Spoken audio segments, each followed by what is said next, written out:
Assalamualaikum warahmatullahi wabarakatuh.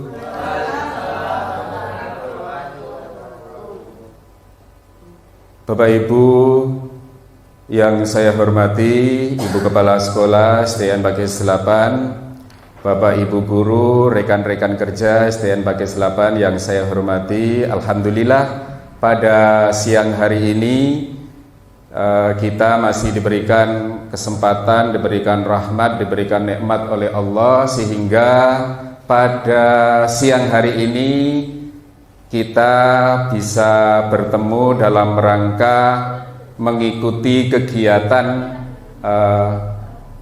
diseminasi pemahaman dan penerapan budaya positif sebagai salah satu tugas di modul 1.4 Pendidikan Guru Penggerak Angkatan 8. Sebelum itu, saya ingin memperkenalkan diri. Saya Muhammad Zainuri, calon Guru Penggerak Angkatan 8 dari SDN Pakis 8 Surabaya. Bapak Ibu yang saya hormati, sebelum kegiatan diseminasi pemahaman dan penerapan budaya positif pada siang hari ini dimulai, mari kita awali kegiatan ini dengan berdoa. Mudah-mudahan Allah Subhanahu wa Ta'ala senantiasa memperlimpahkan rahmat, hidayah serta inayahnya kepada kita semua. Baik, untuk memulai berdoa kita awali dengan satu bukan yal-yal ya. Coba nanti diikuti saya ya Bapak Ibu ya. Kita memulai doanya, kita awali dengan tepuk ya Bapak Ibu ya. Tepuk jari 1, tepuk jari 2, tepuk jari 3, tepuk jari 4, tepuk jari 5. Berbunyi semua, 1, 2, 3, ku siap berdoa. Begitu ya Bapak Ibu ya. Sama-sama. Sudah siap? Oke. Baik, sebelum berdoa dimulai, mari kita awali dengan satu tepuk berdoa. Tepuk jari 1, tepuk jari 2, tepuk jari 3, tepuk jari 4, tepuk jari 5, berbunyi semua, 1, 2, 3, ku siap berdoa. Berdoa dimulai. Bismillahirrahmanirrahim. Alhamdulillahirabbil alamin. Allahumma salli wa sallim ala Sayyidina Muhammad wa ala ali Sayyidina Muhammad. Rabbi shrah li sadri wa yassir li amri wahlul 'uqdatam min lisani yafqahu qawli. Rabbi zidni ilma warzuqni fahma. Ya Allah, pada sore hari ini kami berkumpul di tempat ini dalam rangka melaksanakan tugas-tugas kami, ya Allah. Berikanlah acara ini kelancaran dan kemudahan. Berikanlah kami ilmu yang bermanfaat dan berikanlah kami kesehatan serta keberkahan di dalam setiap langkah kami. Amin amin ya rabbal alamin. Rabbana atina fid dunya hasanah wa fil akhirati hasanah wa qina adzabannar. Subhana rabbika rabbil izzati amma yasifun wa salamun alal mursalin walhamdulillahi rabbil alamin. Terima kasih. Oke. Bapak Ibu, sebelum dimulai biar situasinya yang sore ini tidak ayem, tidak melempem seperti kerupuk yang baru kena hujan, biar juga Bapak Ibu nggak ngantuk, kita awali dengan ice breaking ya Bapak Ibu ya. Ice breakingnya adalah seperti yang selama ini sudah Bapak Ibu dengar barangkali ya. Kita belajar kembali pada saat kita PAUD atau TK ya Bapak Ibu. 5 jari kananku, 5 jari kiriku. Sebentar. Lima jari kananku, lima jari kiriku, berbaris sejajar, berdiri berhadapan, lalu berpelukan, sembunyi di belakang. Mari kita hitung berapakah jumlahnya. 1, 2, 3, 4, 5, 6, 7, 8, 9, 10. Begitu, bisa Bapak Ibu? Bisa, lebih semangat ya Bapak Ibu ya. Oke. Ini saya nggak ada stand mic-nya ini. Oke. Kita mulai ya Bapak Ibu ya. Oke. Nanti setelah berpelukan terus sembunyi di belakang ya. Jangan sembunyi di depan. Baik, mulai ya. 5 jari kananku, 5 jari kiriku, berbaris sejajar, berdiri berhadapan, lalu berpelukan, sembunyi di belakang. Mari kita hitung berapakah jumlahnya. 1, 2, 3, terus 4, 5, 6, lanjut 7, 8, 9, 10. Lagi mari kita ulang pakai bahasa Inggris. 1, 4, 5, 6, 7, 8, 9, 10. Sekali lagi, mari kita ulang pakai bahasa Jawa. Sekawan gangsal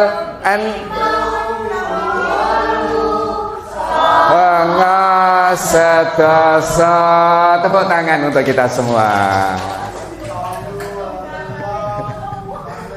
Terima kasih, walaupun tadi agak kebulet di 8 sama 9 gitu. Baik Bapak Ibu, kegiatan kita pada siang hari ini adalah diseminasi pemahaman dan penerapan budaya positif sebagai tugas aksi nyata modul 1.4. Bapak Ibu ya. Pada modul 1.4 tentang budaya positif, konsep inti budaya positifnya nanti ada 8. Yang pertama adalah perubahan paradigma belajar. Tapi ini kalau di dalam programnya PSP bukan perubahan paradigma belajar, tapi paradigma pembelajaran dengan paradigma baru. Kalau materi di IKM namanya perubahan paradigma belajar. Yang ada yang mengistilahkan lain, materinya adalah tentang refleksi kurikulum merdeka, tapi intinya isinya sama. Kemudian yang kedua adalah disiplin positif. Yang ketiga, nilai-nilai kebajikan. Yang keempat, kebutuhan dasar manusia. Yang kelima, motivasi perilaku manusia. Yang keenam, keyakinan kelas. Yang ketujuh, posisi kontrol seorang guru. Yang kedelapan adalah segitiga restitusi. Ini yang nanti akan kita pelajari bersama-sama pada sore hari ini. Lumayan banyak.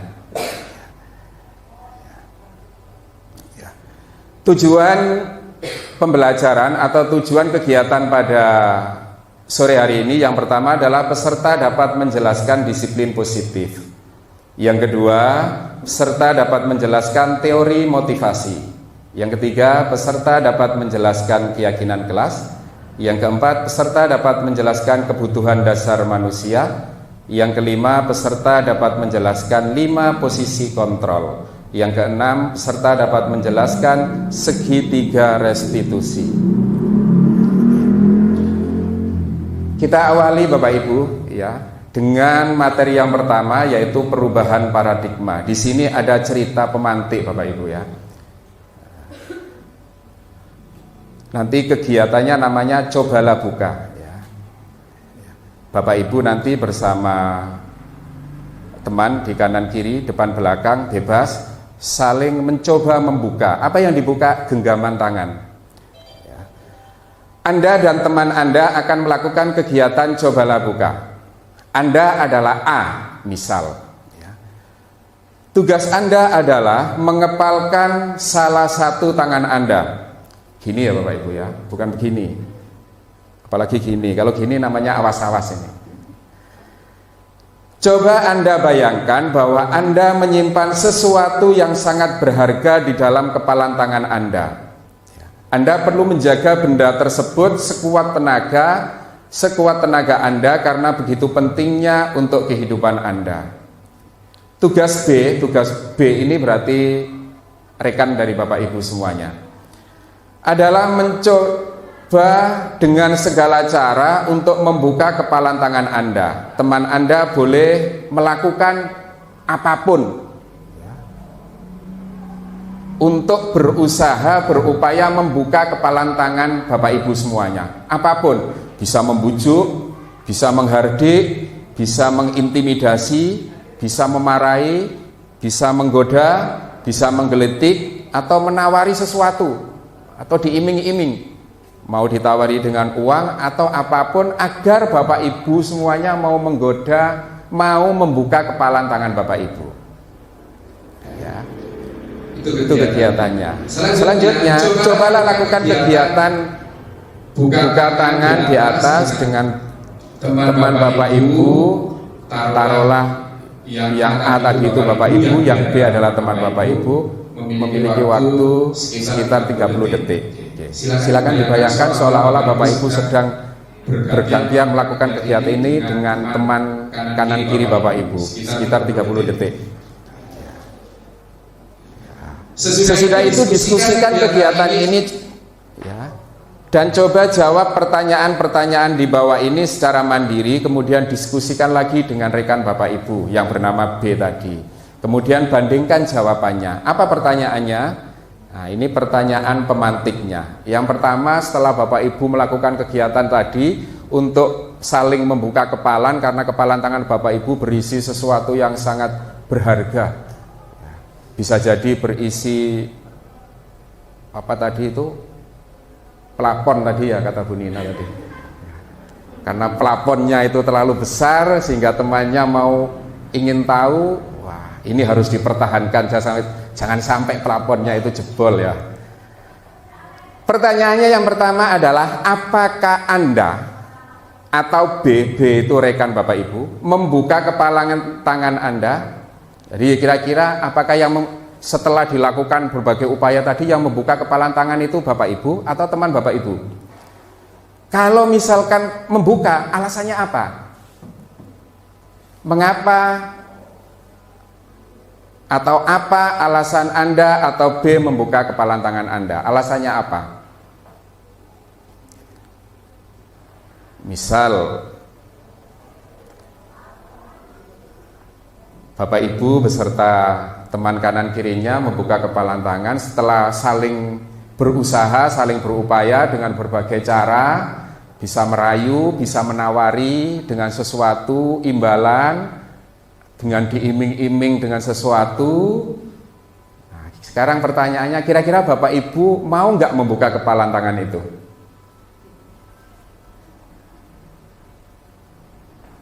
Ada yang berkenan menjawab? Mau nggak kira-kira membuka? Tergantung tawarannya apa. Oh gitu. Menggiurkan apa enggak? Kalau tawarannya menggiurkan, mungkin dibuka. Mungkin dibuka. Oke, bagus. Terima kasih Bu Nina. Kalau nggak menggiurkan, enggak dibuka. Jadi tergantung plafon penawarannya ya. Oke. Oke, satu. Yang kedua, apakah Anda atau B menutup kepalan tangan Anda? Mengapa? Nah, kira-kira sudah dilakukan berbagai macam upaya, ternyata Bapak Ibu tetap bersikeras ya, kukuh menjaga kepalan ini, walaupun diiming-iming tadi dengan, walaupun iming-imingnya itu dengan penawaran yang menggiurkan pun tetap nggak mau membuka Bu Nina, ya, walaupun plafonnya itu besar, ya, tetap nggak mau membuka, ya. Begitu juga rekan Bapak Ibu, jadi sama-sama nggak mau membuka, kukuh pada pendiriannya. Yang ketiga, dalam kegiatan ini sesungguhnya siapa yang memegang kendali atau kontrol untuk membuka atau menutup kepalan tangan dari Bapak Ibu? Kira-kira yang punya kontrol siapa? Bapak Ibu atau teman Bapak Ibu? Diri sendiri. Jadi yang punya kontrol itu adalah Bapak Ibu sendiri, kita sendiri. Nah, ini nanti arahnya, ya, arahnya itu nanti adalah ke posisi kontrol kita sebagai guru itu kepada murid kita. Sebenarnya kita itu selama ini kita itu bisa mengontrol murid kita atau murid kita itu bisa kita kendalikan, kah? Nah, itu nanti arahnya ke sana. Ini pembahasannya tadi ya Bapak Ibu. Kemungkinan jawaban kita terhadap pertanyaan pertama dan kedua itu bisa berbeda-beda, bisa bermacam-macam seperti Bu Nina tadi, tergantung tawarannya. Bisa bersedia membuka, bisa juga bertahan, nggak mau membuka kepalan tangan kita. Pertanyaan ketiga, siapakah yang sesungguhnya memegang kontrol, yang menutup kepalan tangan atau yang berusaha dengan segala cara untuk membuka kepalan tangan rekannya? Jawabannya adalah kita sendiri yang punya, yang memegang kontrol atas kepalan tangan kita. Apakah kita membuka atau menutup kepalan tangan kita? Itu tergantung pada diri kita masing-masing sesuai dengan kebutuhan dasar kita saat itu. Nah, perubahan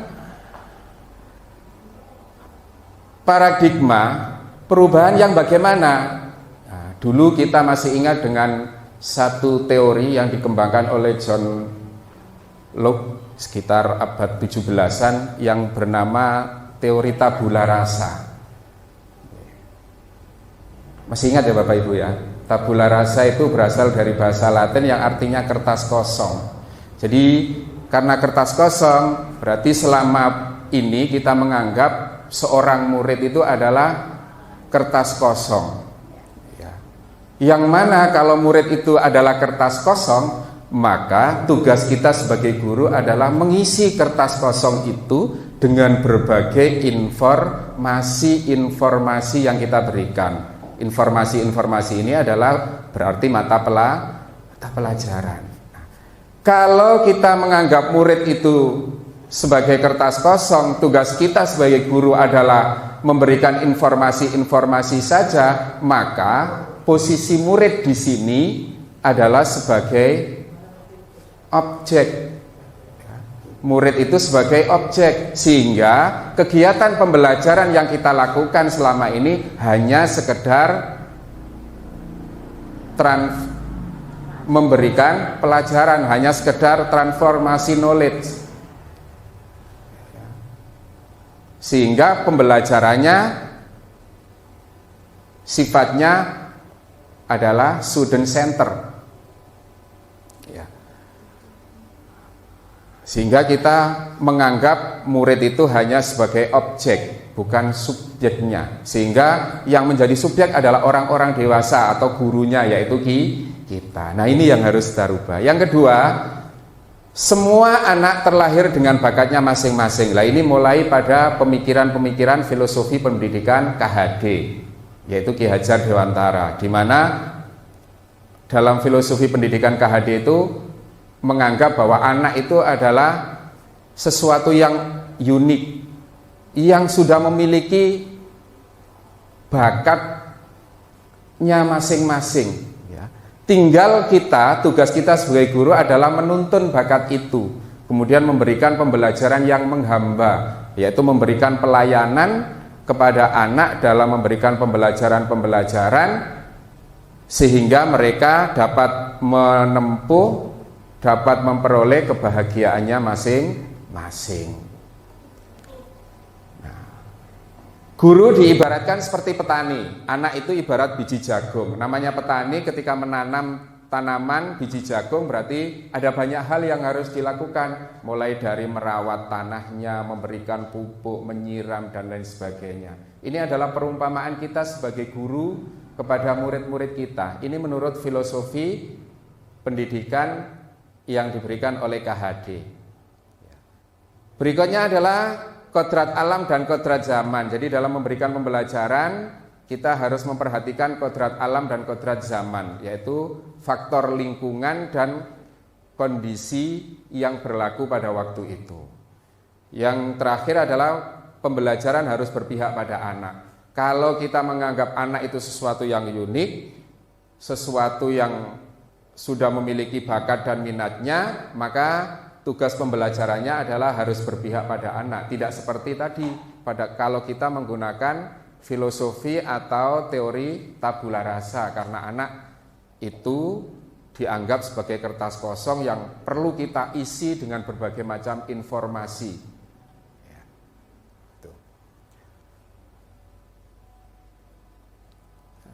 Berikutnya adalah disiplin positif. Menurut Bapak Ibu, disiplin itu apa?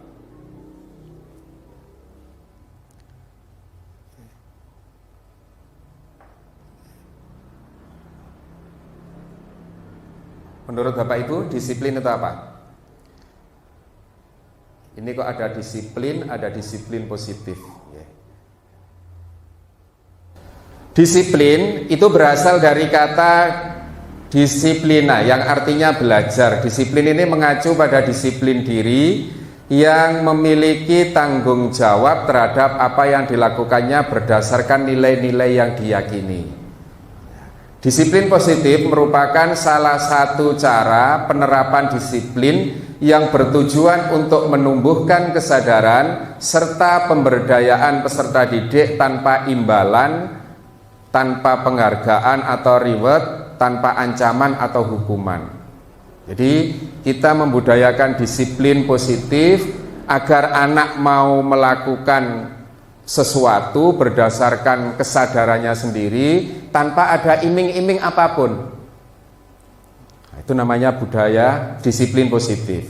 Sebagai pendidik, tujuan kita adalah menciptakan peserta didik yang memiliki disiplin diri sehingga mereka berperilaku mengacu pada nilai-nilai kebajikan universal dan memiliki motivasi intrinsik dalam perubahan perilaku ke arah yang lebih baik. Jadi tugas kita sebagai pendidik dalam penerapan disiplin positif ini adalah menciptakan peserta didik agar memiliki disiplin diri sehingga mereka berperilaku mengacu pada nilai-nilai kebajikan universal. Nilai-nilai kebajikan universal itu kita bisa mengacu pada profil pelajar Pancasila, kita bisa mengacu pada AIBO ya, internasional apa itu? Bachelor O-nya itu apa ya? Yang ada 7 itu. Kemudian kita bisa mengacu juga pada life skill. Ada banyak nilai-nilai kebajikan yang bisa dijadikan acuan dalam menerapkan disiplin positif. Nah, nilai-nilai kebajikan.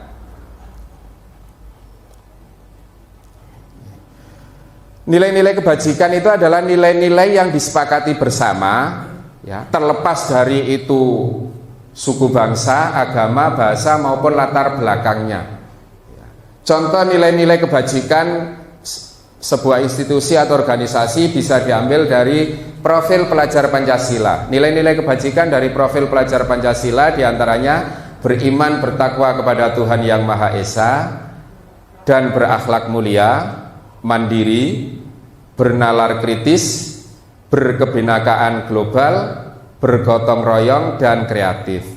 Kemudian yang kedua ada nilai-nilai kebajikan dari AIBO Primary Yes Program.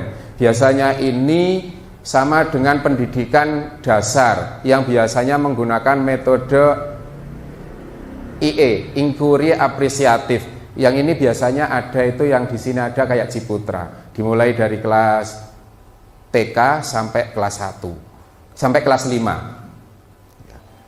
Apa saja? Toleransi, rasa hormat, integritas, mandiri, menghargai, antusias, empati, keingintahuan, kreativitas, kerjasama, percaya diri, dan komitmen. Yang ketiga adalah nilai-nilai kebajikan dari life skill atau keterampilan hidup. Isinya apa saja? Dapat dipercaya, lurus hati, pendengar yang aktif, tidak merendahkan orang lain, dan memberikan yang terbaik dari diri. Berikutnya adalah kebutuhan dasar manusia. Ada 5 kebutuhan dasar manusia. Apa saja itu? Yang pertama adalah kebutuhan untuk survive atau bertahan hidup. Yang termasuk kebutuhan bertahan hidup itu seperti kesehatan, rumah, makanan, pakaian, keamanan. Kemudian yang kedua adalah kebutuhan kasih sayang dan rasa diterima. Apa saja? Rasa diterima, dipedulikan, berbagi, kerjasama, menjadi bagian dalam kelompok, itu adalah kebutuhan kasih sayang. Yang ketiga adalah kebutuhan kebebasan, seperti mandiri, memiliki pilihan, mencoba hal baru, mampu mengendalikan arah dirinya, itu adalah kebutuhan kebebasan. Yang keempat adalah kebutuhan dasar kesenangan, bermain, humor, antusias, ketawa. Yang terakhir adalah penguasaan, kebutuhan penguasaan, seperti harga diri, keinginan untuk dianggap, diakui prestasinya, memimpin, didengar, diperhatikan. Nah, ini adalah kebutuhan penguasaan. Dan inilah yang nanti akan kita perhatikan, kita amati pada murid-murid kita. Kemudian kita memposisikan kita sebagai apa. Nah, ini ada pertanyaan pemantik. Ibu Ani, guru kelas 5 di SD Pelita Hati, sedang bingung akibat ulah salah satu murid di kelasnya yang bernama Agus.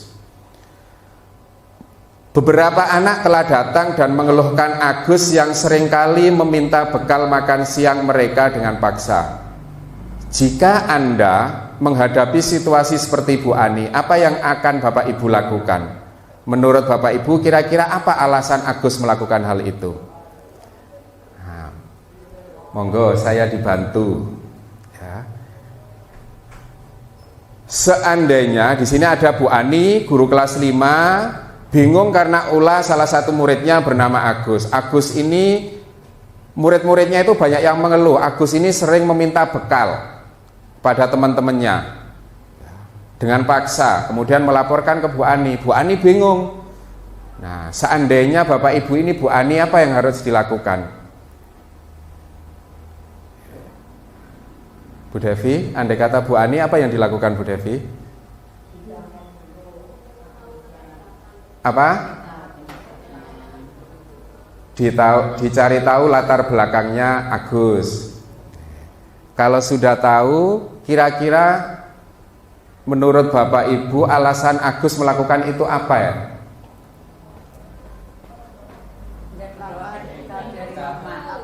Lapar, dibawakan bekal dari rumah, menginginkan bekal temannya. Kalau menurut Pak Fatah, kira-kira kenapa Pak Fatah Agus?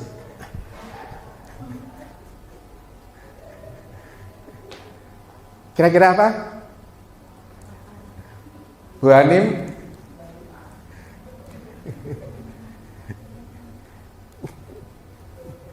Kira-kira kenapa Bu Hanim Agus, Bu Hanim? Bu Retno? Bu Nina? Pengen diperhatikan, tidak puas dengan bekalnya. Kalau ingin diperhatikan itu berarti kira-kira kebutuhan apa yang diinginkan oleh Agus, Bu Devi? Kasih sayang. Kasih sayang. Oke. Sekarang kita lihat jawabannya Bapak Ibu. Kira-kira apanya? Dalam konteks penerapan disiplin positif, Ibu Ani sebaiknya mencari tahu dulu alasan Agus melakukan tindakan tersebut, agar mengetahui kira-kira kebutuhan apa yang sedang berusaha untuk dipenuhi oleh Agus, sehingga Agus sampai melakukan tindakan tadi. Yang pertama, pada saat dicari tahu oleh Bu Ani tadi itu, misal apabila jawaban Agus itu karena ia lapar dan orang tuanya tidak membawakan bekal makan siang, maka kebutuhan yang sedang diupayakan, sedang diusahakan Agus adalah kebutuhan untuk bertahan hidup. Apabila jawaban Agus karena ia senang temannya dengan diganggu itu, Agus akhirnya mendapat perhatian. Maka kebutuhan Agus adalah yang diinginkan adalah cinta dan kasih sayang, atau kebutuhan untuk diterima di kalangannya, kebutuhan untuk diterima di kelompoknya. Apabila jawaban Agus adalah merasa hebat, karena dengan begitu teman-temannya menjadi takut, maka kebutuhan yang sedang diinginkan Agus adalah penguasaan. Dia ingin diakui oleh teman-temannya, dia ingin dianggap memiliki kemampuan. Ini adalah kebutuhan-kebutuhan dasar apabila nanti kita terapkan kepada siswa-siswi kita. Apabila jawaban Agus karena ia merasa bosan dengan bekal yang dibawakan ibunya, karena cuma itu saja setiap hari, maka kebutuhannya adalah kebutuhan kebebasan, kebutuhan akan pilihan. Ya bisa jadi awalnya pengen soto, sekarang pengen rawon, sekarang rawon, besoknya pengen. Nah begitulah. Ternyata Agus juga nggak berbeda dengan saya. Yang terakhir, apabila jawaban Agus adalah karena iseng dan dia menikmati banget ekspresi temannya ketika diganggu itu, maka Agus adalah kebutuhannya hanya kesenangan. Nah, barangkali itulah gambaran contoh-contoh yang kebutuhan-kebutuhan dasar yang dibutuhkan oleh murid-murid kita nanti. Berikutnya adalah motivasi perilaku manusia. Berikutnya adalah motivasi perilaku manusia. Teori motivasi perilaku manusia ada 3 teori. Yang pertama adalah biasanya manusia itu untuk menghindari ketidaknyamanan atau hukuman. Nah, kalau motivasinya itu untuk menghindari ketidaknyamanan atau hukuman, biasanya hal yang ditanyakan adalah apa yang akan terjadi apabila saya tidak melakukannya. Nah, ini yang berperan adalah motivasinya eksternal. Jika mereka mau melakukan, itu motivasinya eksternal, yaitu tadi, kalau saya nggak melakukan, apa ya nanti yang kira-kira terjadi. Yang kedua, yang nomor 1 itu adalah motivasi paling rendah. Yang kedua, untuk mendapatkan imbalan dari orang lain atau institusi. Biasanya pertanyaan yang muncul adalah, apa yang akan saya dapatkan kalau saya melakukannya? Kalau saya bisa mendapatkan nilai sempurna, kira-kira saya dapat apa dari Bapak Ibu guru? Kalau saya berprestasi, kira-kira saya dapat apa dari Bapak Ibu guru? Nah, itu yang muncul. Nah, ini motivasinya juga motivasi eksternal. Yang ketiga adalah untuk menghargai diri sendiri, menjadi insan sesuai dengan harapan. Nah, pertanyaan yang muncul adalah, saya akan menjadi orang yang seperti apa bila saya melakukannya. Nah, motivasinya adalah motivasi internal dan tujuan disiplin yang seperti ini. Nah, motivasi yang nomor 3 ini adalah sebenarnya motivasi yang utama. Nah, ini perbedaan, ini hubungannya nanti itu adalah sama pelaksanaan disiplin positif ya Bapak Ibu ya. Di mana dari disiplin positif itu nanti dalam penerapannya itu biasanya ada hukuman, ada konsekuensi, kemudian ada restitusi. Nah, perbedaannya apa? Kalau hukuman itu biasanya tidak terencana, tiba-tiba. Kalau konsekuensi itu terencana atau disepakati sesuai dengan aturan, walaupun dua-duanya masih punya dampak. Yang ketiga, ya kalau restitusi itu proses menciptakan kondisi bagi murid untuk memperbaiki kesalahan. Jadi ada keyakinan-keyakinan yang disepakati untuk melaksanakan restitusi kelas itu. Yang kedua, kalau hukuman, murid itu tidak tahu apa yang terjadi, itu nggak tahu karena murid nggak dilibatkan.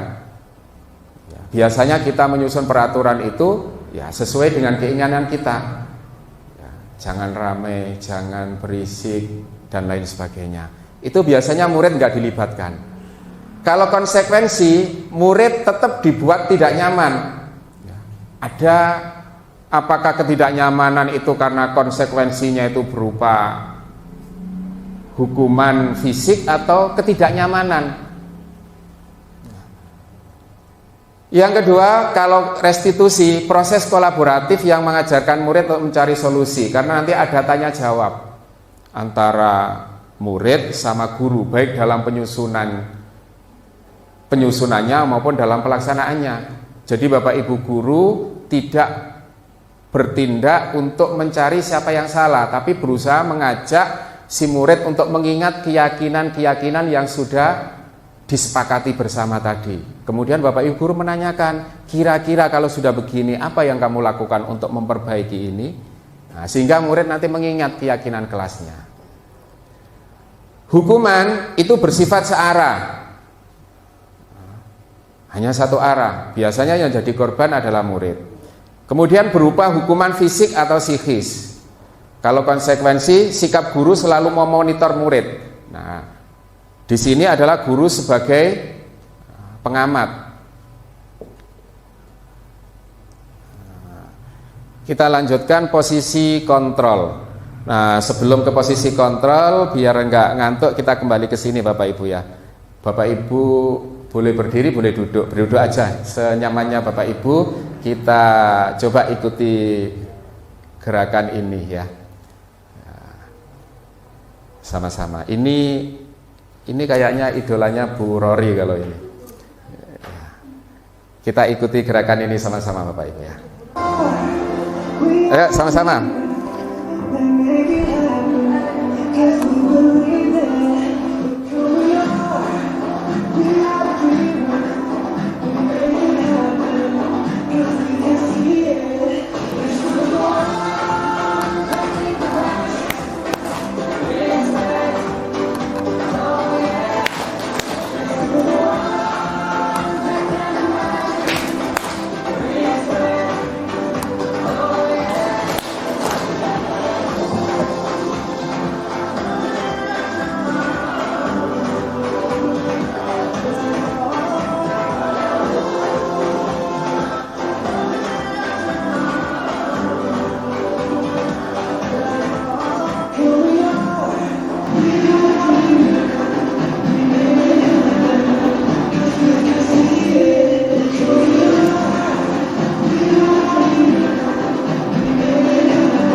Terima kasih.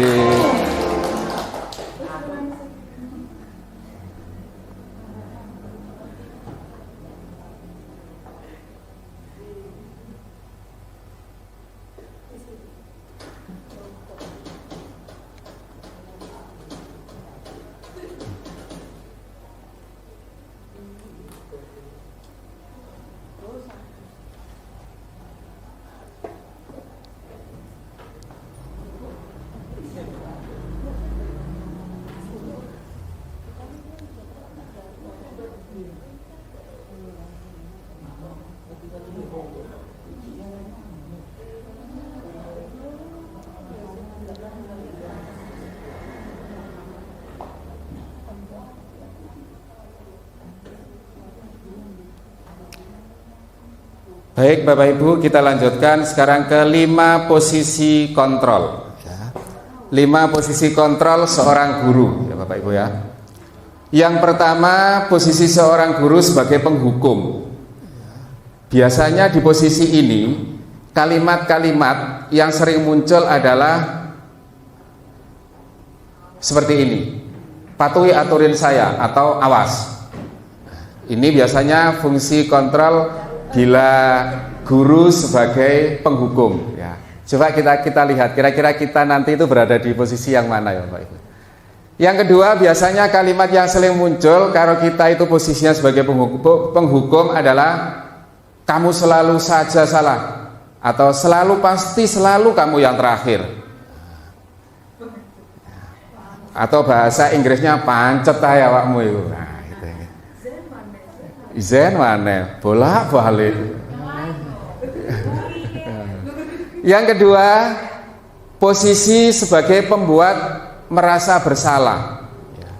Biasanya kalimat yang muncul adalah ibu sangat kecewa sekali dengan kamu. Coba berapa kali Bapak harus memberitahu kamu saya, tapi apa kenyataannya? Gimana coba kalau orang tua kamu tahu kamu berbuat begini? Nah, ini posisi kita sebagai pembuat merasa bersalah, sehingga anak yang kita ajak ngomong atau yang kita kasih tahu seperti itu, dia akan merasa bersalah. Yang ketiga, posisi kita sebagai teman. Ayo dong ikuti aturan sekolah. Jongono ta. Tolong bantu ibu atau bapak ya sekali ini. Ya sudah, kali ini nggak apa-apa, tapi lain kali tolong jangan dilakukan ya. Nah, itu posisi sebagai teman. Nah, berikutnya, kalau posisi kita sebagai pemantau, ya, kalimat yang muncul biasanya, coba peraturannya apa? Apa yang telah kamu lakukan? Sanksi atau konsekuensinya apa kalau kamu melakukan ini? Itu posisi kita sebagai pemantau. Nah, ini posisi yang paling lumayan ideal, posisi kita sebagai manajer. Apakah kamu meyakininya? Jika kamu meyakininya, apakah kamu bersedia memperbaikinya? Nah, ini biasanya kalimat-kalimat ini kita gunakan pada saat melakukan segitiga restitusi. Jika kamu memperbaiki ini, hal ini menunjukkan apa tentang dirimu? Apa rencana kamu untuk memperbaiki hal ini? Nah, ini kalau posisi kita sebagai manajer. Nah, ini yang nanti kalimat-kalimat ini akan kita gunakan pada saat kita melakukan segitiga restitusi. Berikutnya adalah keyakinan kelas. Apa itu keyakinan kelas? Keyakinan kelas adalah nilai-nilai kebajikan atau prinsip-prinsip universal yang disepakati bersama secara universal lepas dari latar belakang suku, negara, bahasa maupun agama. Seperti yang tadi dicontohkan tadi ya, nilai-nilai kebajikan. Itu yang kita gunakan nanti sebagai keyakinan kelas. Kenapa kok bukan peraturan? Nah, kalau peraturan misalkan pakai masker supaya untuk menjaga kesehatan, pakai helm untuk menjaga keselamatan, apalagi jangan terlambat supaya kamu tertib atau disiplin masuk kelas. Itu kalau peraturan. Kenapa kok nggak peraturan? Kenapa keyakinan? Pada saat kita ada peraturan pakai masker supaya menjaga keselamatan, menjaga kesehatan, itu namanya adalah nilai-nilai kebajikan. Nah, nilai-nilai kebajikan itulah yang nanti kita gunakan sebagai keyakinan kelas. Jadi pada saat ada anak yang melanggar, yang kita tunjukkan adalah keyakinannya, bukan peraturannya.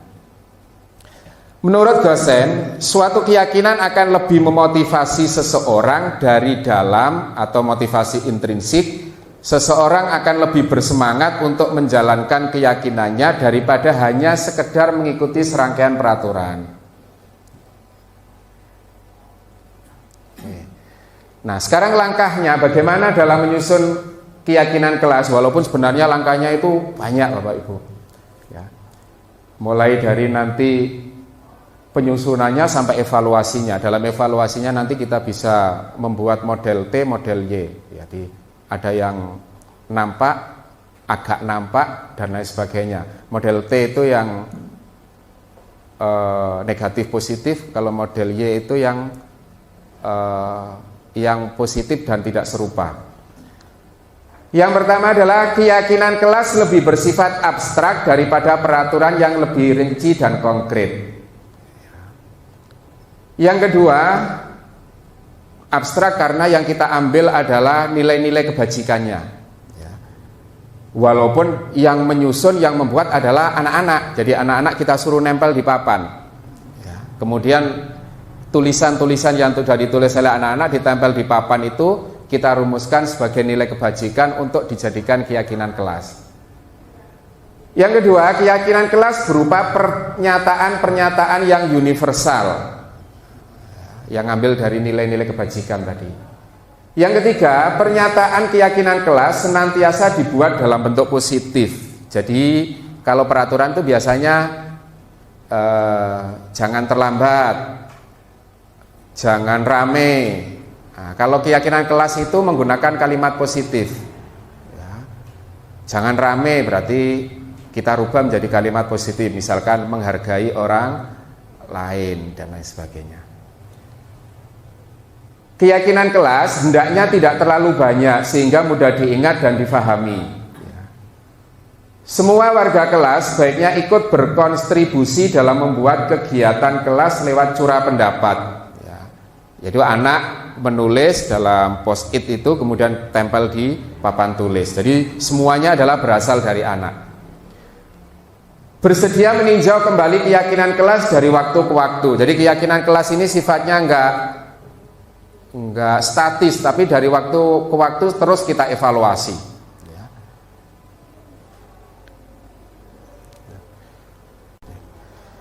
Baik, berikutnya adalah perbedaan antara peraturan, contoh-contoh peraturan dan keyakinan kelas.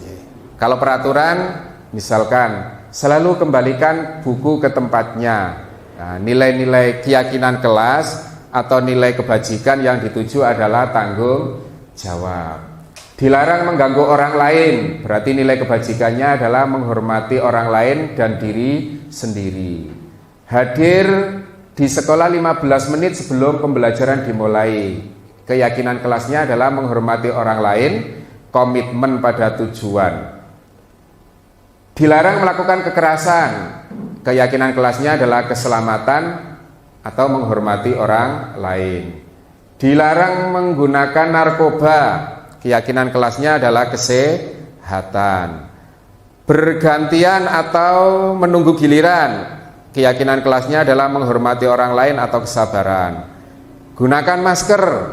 Keyakinan kelasnya adalah kesehatan dan keselamatan. Jangan berlari di kelas atau koridor, keselamatan atau keamanan. Berikutnya adalah segitiga restitusi.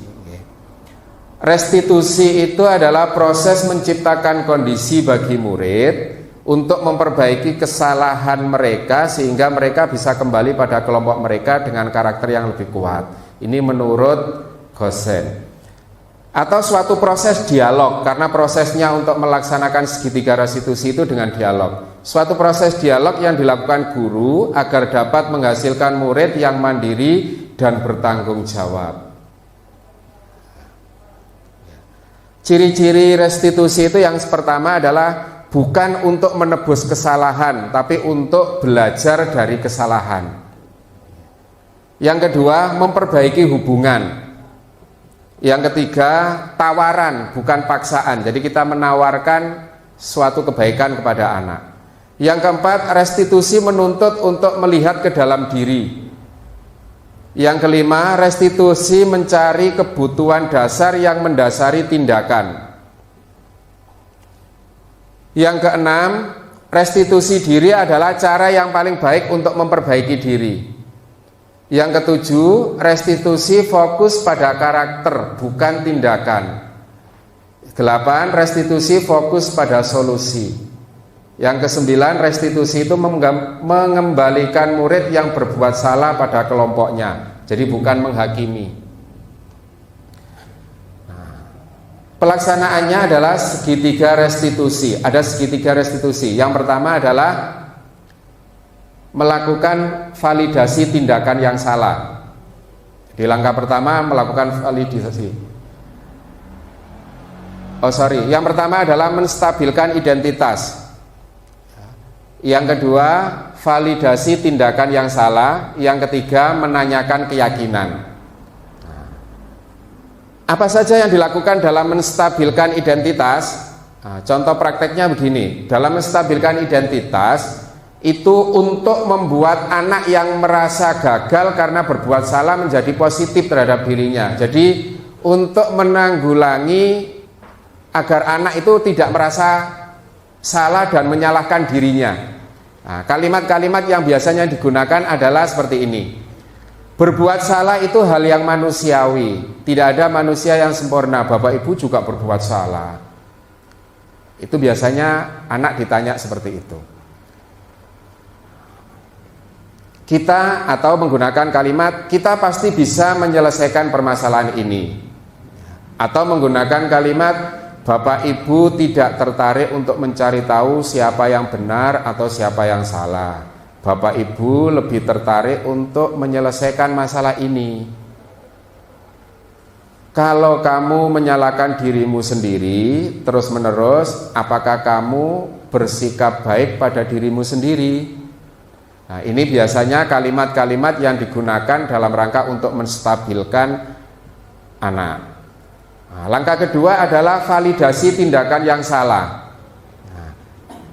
Validasi tindakan yang salah ini adalah untuk membantu siswa mengenali basic need atau basic kebutuhan dasarnya yang ingin dipenuhi ketika ia melakukan kesalahan. Seperti contoh si Agus tadi. Ketika dia melakukan kesalahan itu sebenarnya dia ingin memenuhi kebutuhan yang mana? Pada dasarnya, setiap tindakan manusia itu tujuannya adalah untuk memenuhi kebutuhan dasar. Apakah itu power, freedom, kebebasan, love and belonging, fun, atau survival. Yang kedua, validasi tindakan salah ini biasanya Bapak Ibu guru menggunakan kalimat kamu bisa saja kan melakukan hal yang lebih buruk, tapi kamu tidak melakukannya. Kamu pasti punya alasan mengapa melakukannya. Apa yang penting bagi kamu, dan seterusnya. Yang ketiga adalah menanyakan keyakinan. Menanyakan keyakinan ini tujuannya adalah agar anak melihat kesalahannya dihubungkan dengan norma sosial dan nilai-nilai yang mendasari manusia berinteraksi dengan orang lain. Kalimat yang digunakan biasanya adalah apa nilai yang kita percaya di kelas kita, apa nilai yang kita percaya di sekolah kita, nilai-nilai universal yang telah kita sepakati apa, kelas yang ideal menurut kamu itu apa. Ini kalimat yang biasanya digunakan untuk menanyakan keyakinan.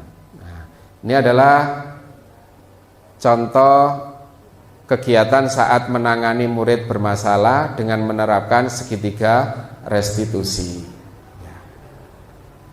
Demikian Bapak Ibu yang bisa saya sampaikan, kurang lebihnya mohon maaf, mudah-mudahan ada guna dan manfaatnya. Terima kasih. Assalamualaikum warahmatullahi wabarakatuh.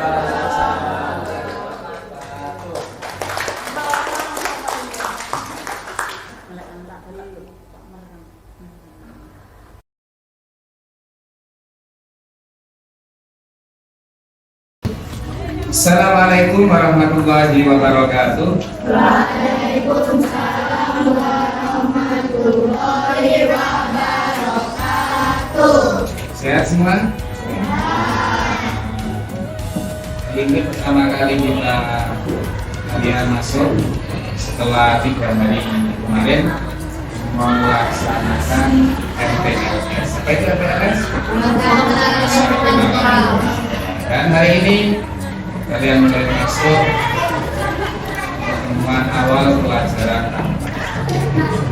Tapi di awal pertemuan ini, kita nanti tidak langsung materi, kita akan bersama-sama untuk membuat keyakinan kelas sebagai untuk menjadikan kelas ini menjadi kelas impian. Apa itu keyakinan kelas? Sudah pernah mendengar? Keyakinan kelas itu mirip-mirip kayak peraturan. Kalau peraturan sudah pernah dengar? Tata tertib pernah mendengar? Pernah. Jadi keyakinan kelas itu hampir mirip dengan peraturan. Ada peraturan sekolah, ada peraturan kelas. Contoh peraturan kelas, kalian tidak boleh membuang sampah sembarangan, jangan buang sampah sembarangan. Ada lagi, jangan datang terlambat. Ada lagi, jangan berisik. Ada lagi, jangan bermain di dalam kelas. Nah, itu namanya peraturan. Yang digunakan adalah kalimat negatif. Jangan, tidak boleh. Kalau keyakinan kelas, yaitu kita membuat keyakinan berupa kalimat yang nanti itu kita yakini. Namanya diyakini ya sebagai sesuatu yang kita yakini untuk kita laksanakan. Itu namanya keyakinan. Contoh kalau keyakinan kelas, saling menghormati kita sesama teman, baik itu teman di kelas maupun teman sekolah, saling menghormati. Namanya saling menghormati ya tidak boleh mengganggu, tidak boleh mengejek, tidak boleh menghina. Itu namanya saling menghormati. Ada lagi saling menghargai. Ada lagi apa? Disiplin. Apalagi? Toleransi. Apalagi? Kreatif. Apalagi? Semangat belajar. Apalagi? Menjaga kebersihan. Ada lagi apa lagi? Menjaga kerukunan. Ada lagi, misalkan kalau waktunya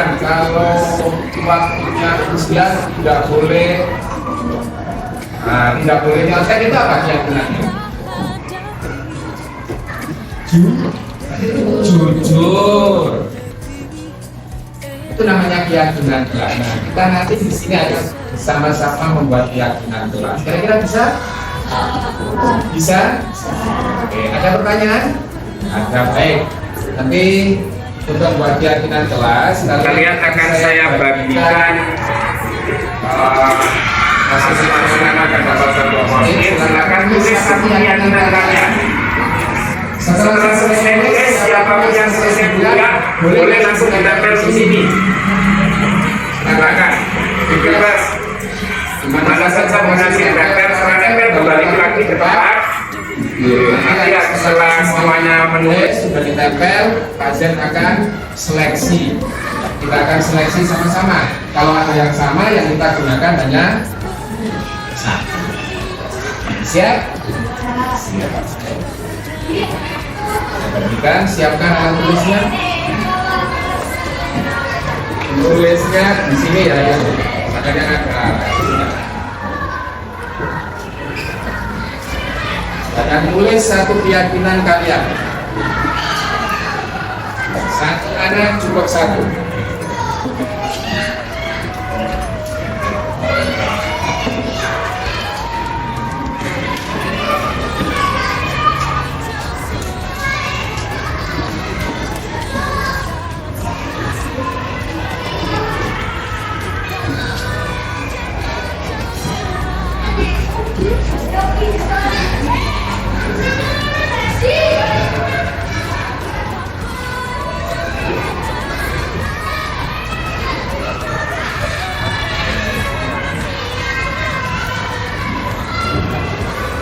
Satu anak cukup satu.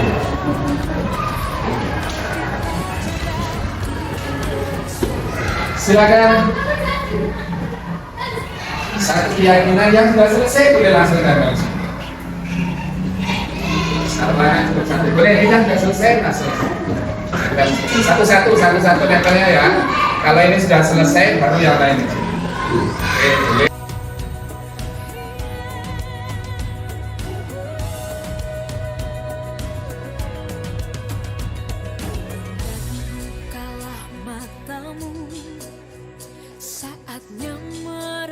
Kita ya.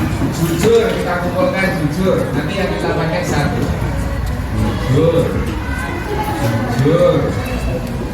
Lagi jujur.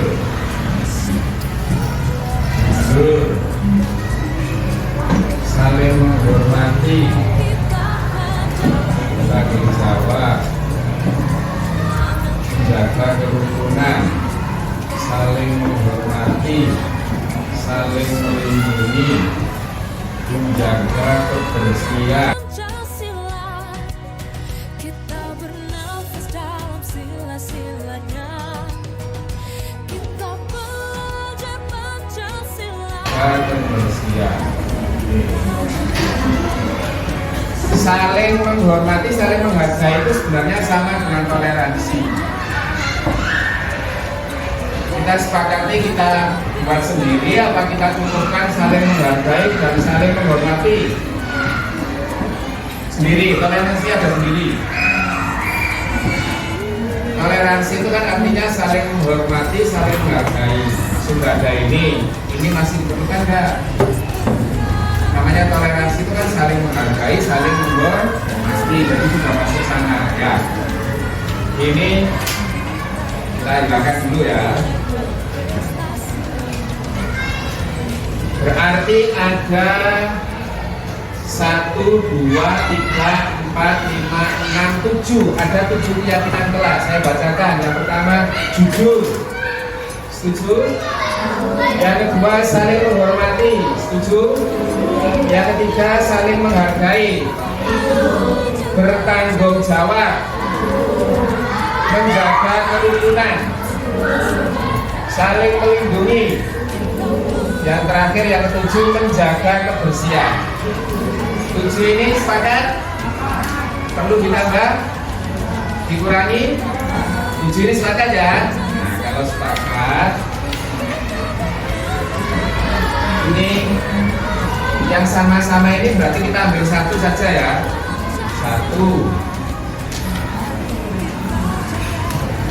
Jujur.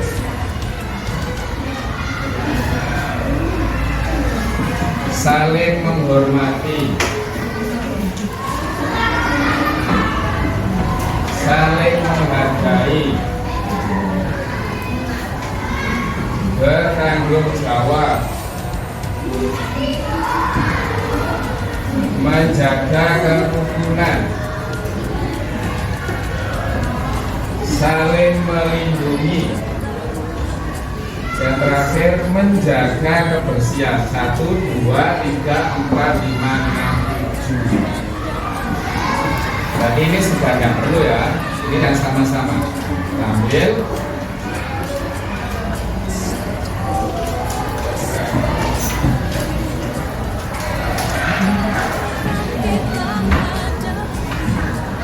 Tujuh keyakinan kelas ini saya bacakan ulang sekali lagi sebagai hasil keyakinan kelas 6A. Nah, kalau setuju nanti semuanya harus tepuk tangan.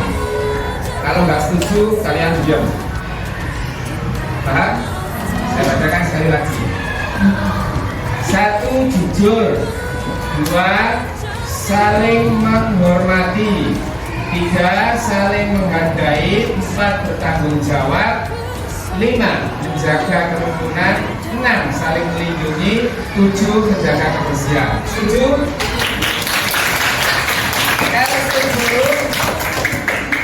Kalau setuju nanti bergantian ke depan untuk menandatangan pembuatan keyakinan kelas 6A. Di sini sudah ada namanya turut absen. Absen pertama siapa? Aditya Bagus ya. Oke, nanti sebentar saya bacakan dulu.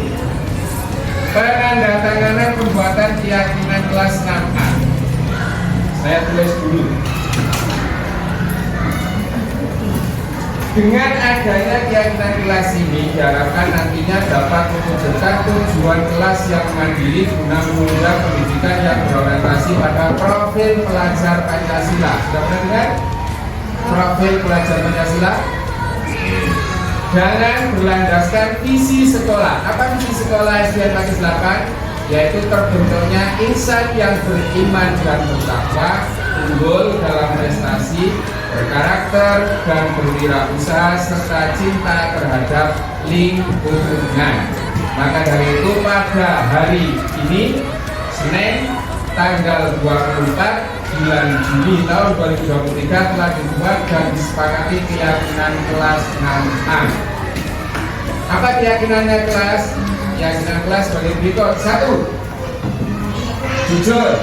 2. Saling menghormati. 3. Saling menghargai. 4.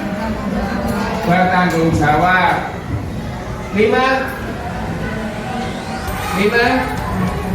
Menjaga kerukunan. 6. Saling melindungi. Dan 7. Menjaga. Saya tulis dulu. Hari Senin tanggal 24 bulan Juli. Nomor 1 apa tadi? Jujur. 2. Saling menghormati.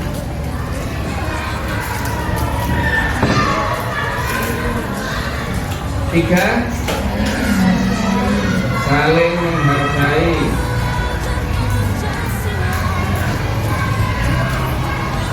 4.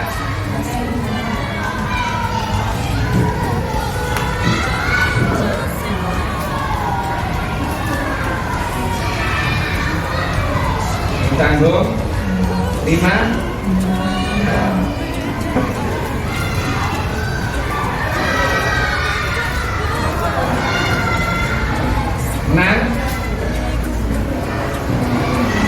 Saling melindungi. 7. Apa? Menjaga kebersihan.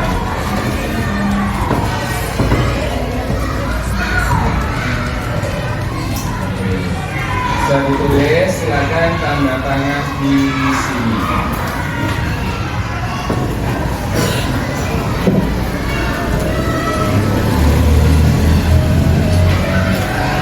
Bisa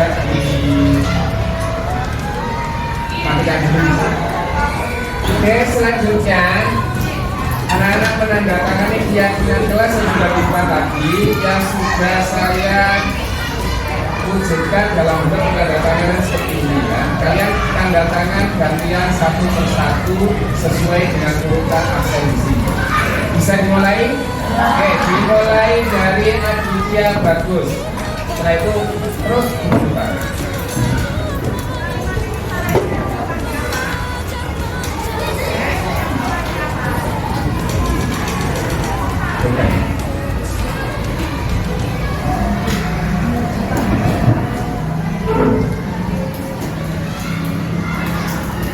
Berikutnya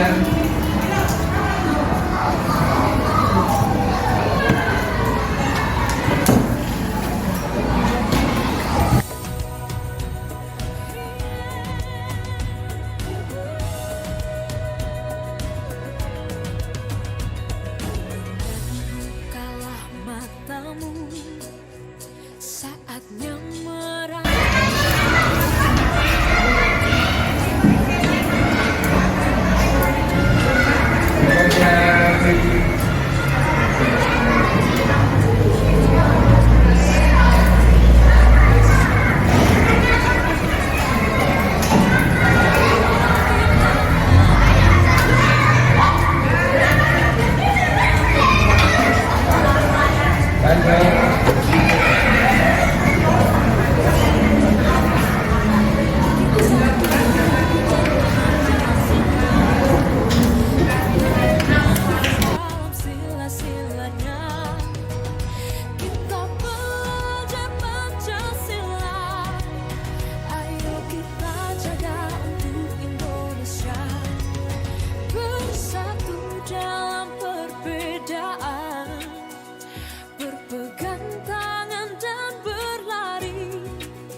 demikian tadi pembuatan penyusunan keyakinan kelas sebagai kelas impian. Ya, terima kasih. Assalamualaikum warahmatullahi wabarakatuh.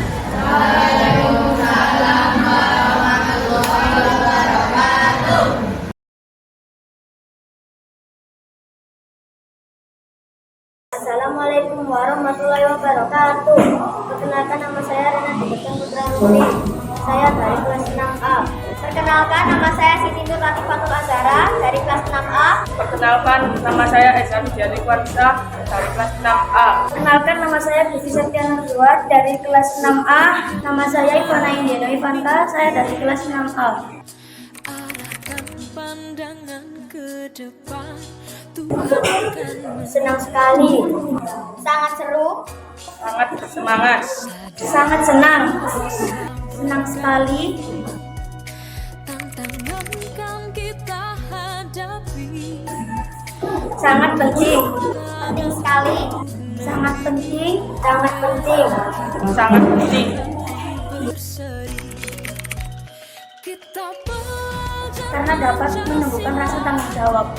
kita Dapat membuat kita lebih disiplin. Karena dapat membuat kita lebih menghargai orang lain. Karena dapat menumbuhkan rasa tanggung jawab. Akan membuat kita menjadi lebih baik. Wassalamualaikum warahmatullahi wabarakatuh.